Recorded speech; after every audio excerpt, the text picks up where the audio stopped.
지난주에 어린이 주일이었고 이번 주는 어버이 주일이 됩니다. 이 세상에서 가장 아름다운 단어, 가장 고귀한 단어, 가장 많이 불리는 단어, 가장 꼭 이 마음속에 담고 싶은 단어가 딱 하나가 있는데 그게 무엇이냐? 이것을 퀴즈로 내면 혹시 답을 할 수도 있을지 모르겠지만 제가 생각하는 그 단어는 엄마라는 단어입니다. 가슴을 찡하게 만드는 단어 엄마. 사랑의 결정체가 되고 또 그 입에서 나의 삶을 사는 동안 정말 떼놓지 못하고 불러볼 수밖에 없는 단어인 엄마라는 단어죠. 그래서 오늘 첫 마디로 어머니에 대해서 말씀을 드리고 두 번째는 아버지에 대해서도 말씀을 드리고자 합니다. 저의 아버지는 이제 치매가 많이 심하게 되셔서 저도 잘 알아보지 못하는 상황에 있습니다. 83살 되신 아버지와 53살 먹은 아들이 방 앞에 대청마루에 앉아있다가 마치 그 집 앞에 나뭇가지에 날아오르는 까치 하나를 보게 되었습니다. 그 아버지가 그 아들에게 아들아 저게 무엇이? 라고 물었습니다. 그랬더니 아들이 저거 까치예요 이렇게 대답을 했다고 그러죠. 그 아버지가 조금 있다가 다시 그 아들에게 아니 저게 무엇이? 라고 물어봅니다. 약간 성인한 아들이 아니 조금 전에 까치라고 말씀드렸잖아요 이렇게 얘기를 합니다. 그리고 또 조금의 시간이 흘렀어요. 세 번째 저게 뭐냐고 또다시 물어봅니다. 그랬더니 그 아들은 아버지에게 역정을 내면서 얘기해요. 아니 조금 전에 까치라고 얘기했지 그걸 또 못 알아듣냐고 아버지에게 핀잔을 주었습니다. 그 아버지는 마음이 무척 무거워졌습니다. 그리고는 방에 들어가서 큰 시력으로 땅을 쳐다보고 있다가 예전에 당신이 썼던 일기장을 꺼내놓고 보게 됩니다. 아버지가 걸어오고 있는 모습에 아들이 잠깐 마음에 좀 충격이 있었나 봐요. 그래가지고 아버지 계시는 방에 들어가서 그 아버지의 모습을 보게 됩니다. 그랬더니 그 아버지가 꺼내놓은 일기장이 그 아들의 눈에 띄어졌습니다. 그 아버지가 쓴 그 일기장은 이렇게 쓰여 있었다고 봅니다. 우리 아들이 3살 때 우리 집 앞에 그 나뭇가지에 까치가 날아들었다. 그런데 그 아들이 나에게 질문을 23번이나 이게 뭐냐고 물어봐. 나는 그래서 그 아들에게 23번에 걸쳐서 기쁜 마음으로 까치라고 읽어줬다. 나의 아들이 아버지 나에게 그렇게 물어보는 게 나에게는 큰 기쁨이었다고 그 아버지는 그렇게 일기장에 썼다는 것이죠. 아들은 그 아버지의 그 일정을 보고 마음에 큰 충격을 받았습니다. 자기는 겨우 아버지가 3번 물어본 뭐냐는 질문에 역정을 했던 자기 모습이 그리고 아버지는 그 아들에게 자신의 그 사랑을 23번에 걸쳐서 표현했던 아버지였습니다. 좀 전에 제가 여러분에게 말씀드렸던 저희 아버지 대단히 무섭고 대단히 권위주의적이고 대단히 남열차신 분이셨어요. 그래서 우리 아버지가 집에 들어오게 되면 이 마루에 있다가 아버지가 들어오면 나는 저쪽 방으로 도망가고 아버지가 또 저쪽 방으로 오시면 나는 또 피해서 다른 방으로 도망가고 그랬어요.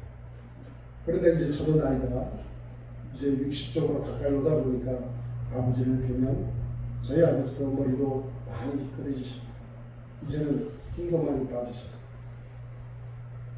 불과 지금은 아니지만 불과 얼마 전만 하더라도 저에게 전화를 바로 한 번씩 하시면 이렇게 얘기합니다. 야, 항상 차조심해라. 항상 조심해야 된다. 시험분도 잘 보고.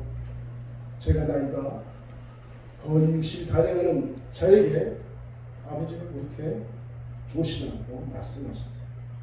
그러면 저는 아버지 오늘도 운동하고 오셨어요? 하고 물어보고 그랬어요. 그렇게 어렸을 때, 아니 내가 좀 더 많이 장성했을 때도 그렇게 아버지가 무섭고 싫어서 아버지만 피해 다녔던 제가 이제는 얼추 저도 나이가 아버지의 그 노년에 이르게 되니까 그 아버지의 모습이 짠해 보이기까지 하게 되었습니다. 자녀들에게 물어보면 그 아빠라는 단어, 아버지라는 단어는 잘 기억을 못한다. 오히려 텔레비전 보는 것보다도 아빠라는 단어를 잘 인지를 못한다고 할 정도로 아빠라는 단어는 그렇게 자녀들에게 좋은 이미지로 다가오지는 않는다. 이제 이렇게 늙음하게 그 아버지의 힘없음을 볼 때 마음에 안타까움이 느껴집니다. 이 어버이 주일을 맞이해서 정말 살아계실 때 잘해야 되는 것은 당연한 것인데 참 나의 삶 속에 무엇이 그렇게 중요한 것인지 아버지, 어머니를 찾아뵙지 못하는 그 순간순간들이 또한 안타깝기도 합니다. 이번 어머니 주일을 맞이해서 우리를 항상 보살피고 우리와 함께 하시고 싶어 하시는 그 하나님을 바라보면서 여러분 믿음 가지고 그 하나님과 함께 동행하셔서 하나님의 예비해 놓으신 그 형통된 축복을 받아 누리시는 하나님의 복된 자녀들이 되시기를 주님의 이름으로 축원을 드리겠습니다. 오늘 본문의 말씀처럼 우리 하나님께서 함께 하셔야만 우리는 형통할 수가 있다는 것이죠. 성공하고 행복하고 승리하는 삶을 살아갈 수 있게 된다는 것이죠. 미국의 성공 철학자인 나폴레옹 힐이라는 사람은 이렇게 얘기를 했습니다. 성공은 성공 지향적인 사람에게 다가옵니다. 그리고 실패는 스스로 실패할 수밖에 없다고 체념해버리는 사람에게 다가온다고 말하고 있습니다. 그렇죠. 우리는 사실 그 환경, 하지만 그 환경을 대처하는 내 마음의 자세와 태도가 더욱 중요하다는 것. 불행 속에서도 행복을 만들 수 있습니다. 행복한 삶 속에서도 불행에 빠져들 수도 있습니다. 그리고 아무리 가난한 환경에 태어났다 하더라도 자수성가해서 부자가 될 수 있고 또 반면에 풍족한 부자가 집안에 태어났다 하더라도 실패해서 가난하게 되는 사람도 우리 주변에 종종 볼 수가 있습니다. 이처럼 환경과 운명만 탓하지 마시고 하나님의 도움을 받아서 지혜롭게 대처하고 용기를 가지고 나아가시면 반드시 하나님께서 여러분들을 승리하게 만들어 주실 것입니다. 소나무 중에 홍송이라는 소나무 품종이 있어요. 홍송. 귀족 스타일이라고 불리는 소나무입니다. 이 홍송은 토질이 좋고 잘 자랄 수 있는 조금만 붙여지면 6층짜리 건물의 높이만큼 그 나무는 자라기도 한다고 합니다. 그리고 그 이파리와 그리고 가지가 울창해져서 건축 자재로까지 쓰이기도 한다고. 그런데 이 홍송이라는 소나무를 분재를 만들게 되면 50cm밖에 자라지 않는다고 해요. 그 이유는 왜 매년마다 화분갈이를 하게 되는데 그 화분갈이를 할 때마다 나무의 뿌리와 가지를 정기적으로 잘라주기 때문에 뿌리의 활동이 정지되기 때문에 그렇다고 합니다. 이처럼 아무리 품종이 좋은 소나무라 할지라도 분재로 만들어지면 작아지는 것처럼 우리의 인생도 마찬가지라는 것입니다. 성공에 대한 가능성이 있고 아주 크게 될 인물이 화분 속에서 자라는 것처럼 나는 할 수 없어 라고 한다면 자신의 성장 잠재력을 잘라버리고 자신의 인생을 포기하고 자신의 발전 가능성을 억제해 성공하지 못하게 되고 크지 못하게 된다는 것이죠. 그래서 스스로 내가 갖게 되는 그 마음의 자세가 얼마나 중요한지 모릅니다. 하나님께서 나와 함께 하시면 나는 무엇인지 할 수 있다. 이 믿음. 이러한 용기와 자신감을 가지고 나아가게 된다면 큰 인물이 될 수 있다는 것입니다. 제가 교회 밖에 있는 사람과 교회에 있는 사람의 큰 차이점을 하는 바로 내가 나를 붙들고 있는 그 하나님을 가지고 있느냐 가지고 있지 않느냐의 차이가 있습니다. 제가 교회 밖에 살아가고 있을 때는 세상의 큰 물을 바라보지 못했어요. 하지만 교회 안에 자리 잡고 있는 나의 모습을 볼 때는 이 세계가 내 한눈에도 들어옵니다. 왜? 하나님은 이 세계를 창조하신 분이고 그분 안에 모든 것이 있기 때문에 그렇습니다. 우리 인간은 유한한 존재요. 아무런 능력도 없는 존재입니다. 그런데 그 사람이 세상 밖에서 내가 이 세상을 다 가지겠다 한다면 그게 가져질 수 있겠냐는 거예요. 하지만 하나님 안에 있는 사람에게는 하나님께서 부여해 주시는 그 권한과 하나님의 함께 하심으로 말미암아 그 세계가 나의 손 안에서 움직여질 수 있다는 놀라운 사실을 믿는 여러분이 되시길 바랍니다. 아무리 원망하고 불평하고 의심하고 두려움에 빠져 있다, 그 사람은 크지 못하게 된다는 것입니다. 여러분의 인생을 앞으로 크게 성장하고 발전시켜 나가시는 하나님의 복된 자녀들이 되시기를 주님의 이름으로 축원을 드립니다. 여러분도 잘 알고 있죠. 시편 1편 1절로 3절에 있는 사람, 복 있는 사람. 복 있는 사람은 쭉쭉쭉 시작되면서 3절에 말씀합니다. 시냇가에 심은 나무가 시절을 쫓아 가시를 맺으며 그 잎사귀가 마르지 아니함 같으니 그 행사가 다 분통하리라. 이 세상에서 가장 행복하고 성공적인 삶을 살기 위해서는 시냇가에 심겨진 나무처럼 무럭무럭 잘 자라야 하는 거죠. 하나님 말씀 속에서 자라가야 한다는 거죠. 하나님의 말씀 속에 사는 사람이 인생이 커져갈 수 있다는 것이죠. 열매를 많이 맺을 수 있다는 것이죠. 잎사귀가 마르지 않을 수 있다는 것이죠. 그리고 그가 하는 모든 일이 형통하게 된다는 것입니다. 여러분, 형통의 반대는 무엇입니까? 형통은 잘 앞으로 쭉쭉 나가는 거지만 불통이 반대되는 말일 것입니다. 세상 사람들이 말하는 불경기, 불안, 불통 이러한 모든 것들이 세상 사람들은 말하게 되지만 하나님을 믿는 우리들은 하나님의 지혜와 능력을 받아서 더 형통하게 되어질 것이라는 거예요. 그러기 위해서 우리가 무엇을 해야 되냐는 것입니다. 하나님께서 잘되게 만들어주시고 성공적인 삶을 살게 하시고 축복을 받게 하시고 번창하게 하여 주시는데 말입니다. 오늘 본문의 배경, 저와 여러분이 함께 읽은 이 짧은 세 절의 말씀 속에 오늘 이 여호수아가 가나안 정복을 앞두고 두려움에 떨고 있을 때 하나님께서 여호수아에게 약속으로 주시는 말씀이라는 것입니다. 하나님께서 모세가 나이가 많아서 이제 세상을 떠나게 되자 그 후계자로 여호수아를 세우게 되었습니다. 이 여호수아는 모세의 후계자가 되고 민족의 지도자가 되었지만 가나안 땅에 들어가서 적들과 싸우고 그 땅을 점령하는 일에 대해서 마음속에 두려움과 공포를 가지고 있었어요.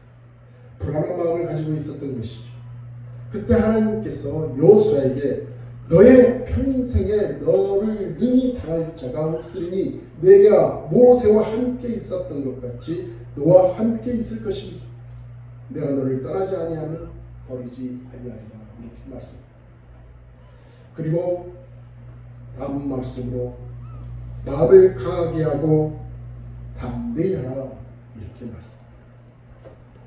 여러분 살아가는 삶 속에서 마음을 강하게 하시고 담대히 하는 그 마음으로 살아가고 계십니다.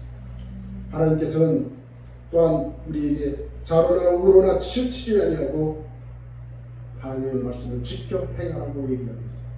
이렇게 될 때 형통하게 될 것이고 여호수아에게 말씀하신 이 말씀처럼 저와 여러분의 삶 속에서도 똑같이 이와 같은 일들이 이루어지게 될 것이라는 것입니다. 여호수아는 하나님의 말씀에 순종하고 하나님의 의지하고 하나님과 함께함으로 이 가나안 땅에 들어가서 여리고 성도 무너뜨리고 아이 성도 정복하고 결국은 가나안 사람들 다 쫓아내고서 이스라엘 민족으로 하여금 하나님의 약속하신 땅에서 정착할 수 있도록 만들어낸 지도자였던 것입니다. 그는 110세까지 장수하면서 하나님께서 주신 사명을 온전히 감당하고 민족의 지도자로서 삶을 마감하게 되었습니다. 사랑하는 여러분, 여러분 살아가는 삶 속에 환경이 어렵습니까? 여러분의 마음에 들지 않습니까? 불력이 불안이 닥쳐 있습니까? 환경을 보지 마시고 그 환경을 통해 역사하시는 하나님을 바라보시는 여러분이 되시길 바랍니다. 전화 이복케 하시는 그 하나님, 복 받기를 원하는 자에게 복을 주시는 그 하나님, 하나님의 말씀에 순종하는 자에게 그 말씀을 통해서 역사하시는 그 하나님, 이러한 하나님과 함께 하신다면 여러분들에게 어떤 일도 감당할 수 있게 된다는 것입니다. 전쟁에서 승리할 수 있게 된다는 것입니다. 여러분 앞에 놓여 있는 그 어려운 것들도 넉넉히 이기고도 남을 하나님의 함께 하심의 역사가 있게 될 것이라는 것입니다. 결국은 살아가는 그 삶의 형통의 삶으로 하나님께서 축복으로 함께 해 주실 것이라는 것입니다. 하나님께서 오늘 이 본문 말씀에 세 가지 비결을 말씀하고 계세요. 그 첫 번째는 마음을 강하게 하고 담대히 하라고 말씀하고 있습니다. 그리고 두 번째는 모세가 명한 율법을 다 지켜야 하라고 말씀하고 있어요. 그리고 세 번째는 차로나 오로나 치우치지 말라고 얘기하고 있어요. 이것을 오늘 저와 여러분에게 주시는 말씀입니다. 이 말씀을 붙들고 이 세상 속에 나아가 형통된 하나님의 축복을 항상 누리며 하나님께 영광 돌리는 하나님의 복된 자녀들이 되시기를 주님의 이름으로 축원을 드립니다. 그래서 오늘 첫 번째 무엇이냐? 마음을 강하게 하고 담대히, 오직 너는 마음을 강하게 하고 극히 담대히 하여라고 오늘 저와 여러분이 읽었습니다.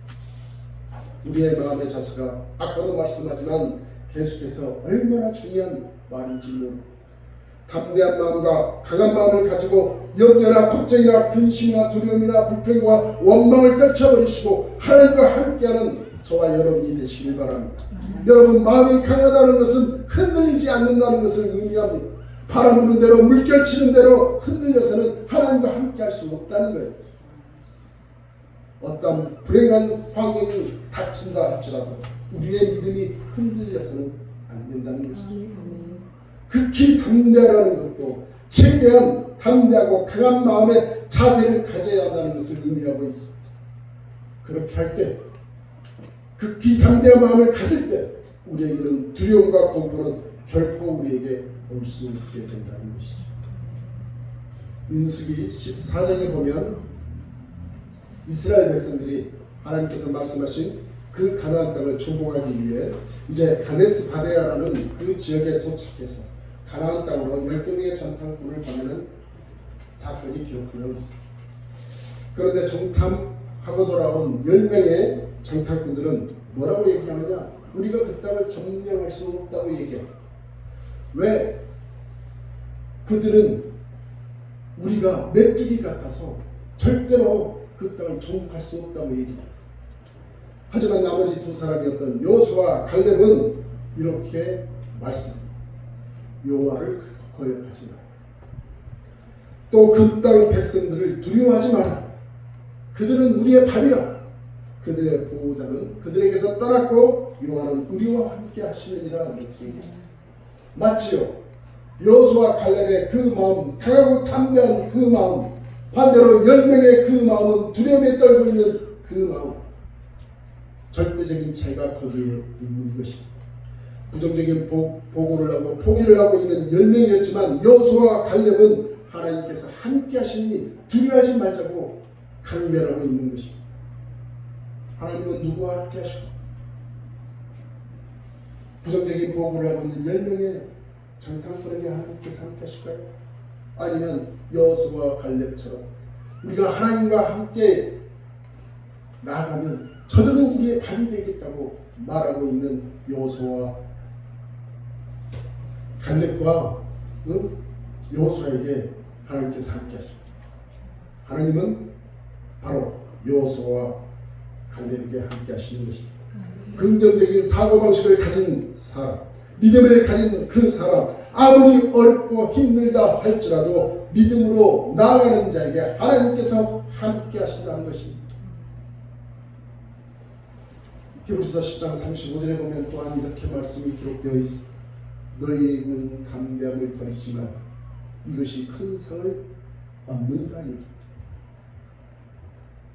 히브리서 기자가 우리의 그 마음의 담대함을 버리지 말라고 얘기합니다. 우리는 살아가는 삶 속에 연약할 수밖에 없어. 왜? 내 능으로 안 돼 있대. 하지만 하나님께서는 날면 날마다 우리에게 말씀하고 있어. 마음을 강하게 하고 담대히 하고 두려워하지 말라고 날면 날마다 말씀하고 있다는 거예요. 여러분 절대로 두려워하지 마시고 강하고 담대한 마음으로 나아가시길 바랍니다. 성남시의 어떤 한 분이 이런 일을 당하게 되었습니다. 그 사람은 피자 가게를 운영하고 있었어요. 그녀는 가난한 그 살림살이를 어떻게든 도와보고자 그 피자 가게를 피땀을 흘려 그 가게를 운영해 나갔습니다. 그런데 어느 날부터인가 아프기 시작을 했습니다. 가만히 있어도 아프고 숨도 차고 몸이 아파서 견딜 수가 없게 되었습니다.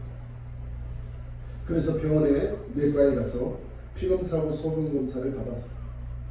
그런데 병명이 나오지 않는 거예요. 그래서 의사가 더 큰 병원에 가보라고 얘기합니다.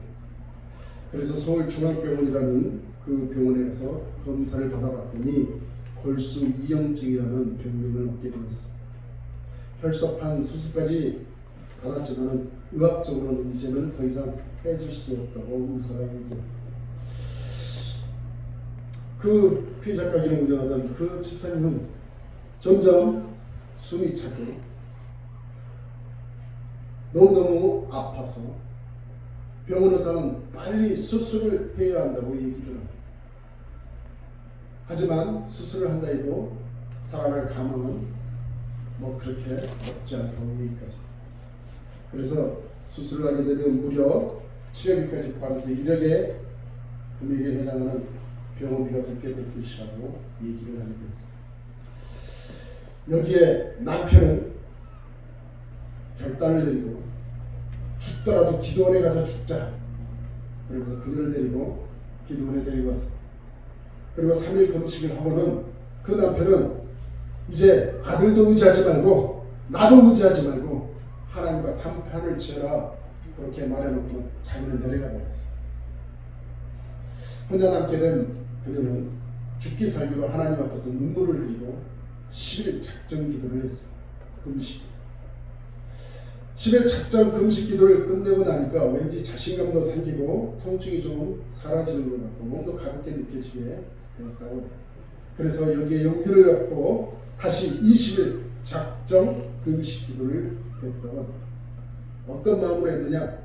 어차피 죽으면 땅속에 들어가서 저절로 굶게 될 텐데 미리 금식하며 기도하자는 그 마음으로 하나님께 기도했다고 해요. 그래서 이 20일 작정 금식 기도가 끝나게 되니까 견딜 수 없는 배가 아프기 시작했어요. 그래서 화장실을 가게 되고 화장실에 가서 핏거기를 쏟아내게 되었어요. 그러고 난 다음에 기분도 좋아지고 몸도 한층 가벼워지고 통증도 완전히 사라지게 되었습니다. 그래서 그만 놀라서 자신이 원래 진료를 받던 그 서울 중앙병원에 재검사를 받으러 갔더니 그 의사가 깜짝 놀라고는 혈소판, 헤모글로빈, 백혈구 이 세 가지가 모두 정상으로 돌아왔다고 얘기를 하더라는 거예요. 불치병을 술도 하지 않고 하나님 앞에 기도하며 고침받은 것에 대하여 이분의 그 간증을 믿는 여러분이 되시길 바랍니다. 여러분 그 금식 기도도 용기를 가지고 해야 한다는 것이죠. 용기가 없는 사람은 2, 3일만 해도 굶어 죽을 것 같아서 못하겠다 하는 사람도 참 많습니다. 그냥 포기하고 말지. 하지만 마음을 강하게 하고 담대히 하여 그 작정한 그 금식 기도를 통하여 그는 자신의 가지고 있는 문제를 해결받게 되는 하나님의 은혜를 체험하게 되었던 것입니다. 마찬가지로 우리가 하나님 앞에 순종하는, 우리가 하나님 앞에 물질 드리는 이 모두 다 용기가 있어야 하는 우리의 믿음의 행위가 될 것입니다. 하나님께 드리는 것은 무슨 손해를 보는 것처럼 아깝게 생각해서는 안 된다는 것이죠. 사랑하는 여러분, 하나님께서는 믿음을 가지고 나오는 자에게 그 믿음을 통해서 역사하시기 때문에 걱정하지 마시고 두려움과 절망에 나의 인생을 몰아가지 마시고 용감하게 사시는 하나님의 복된 자녀들이 되시기를 주님의 이름으로 축원을 드립니다. 아멘. 이제 두 번째로 형통하는 그 축복을 받게 되자면 모세가 명한 그 율법을 다 지켜 행하라라고 말씀하고 있습니다. 하나님께서 우리에게 명령하시고 하나님께서 우리에게 주시는 교훈, 하나님께서 하시는 그 말씀과 가르침을 다 지켜 행해야 됩니다. 내가 취사 선택해서 내가 원하는 것만 지키고 하나님의 말씀이 나에게 원치 않기 때문에 지키지 않는 것, 이거는 말이 안 된다. 그게 믿음이다 말할 수 없다는 것. 그런 믿음이 아닌 것이, 그런 믿음이 아닌 불순종의 자녀의 모습이 된다는 것. 하나님의 말씀은 그 무엇이 됐든 다 지켜 행하는 그 믿음으로 나아가시는 저와 여러분이 되시길 바랍니다. 신명기 29장 9절에 모세가 이스라엘 백성들에게 너희는 언약의 말씀을 지켜야 하라. 그리하면 너희의 하는 모든 일들이 형통하리라 이렇게 말씀.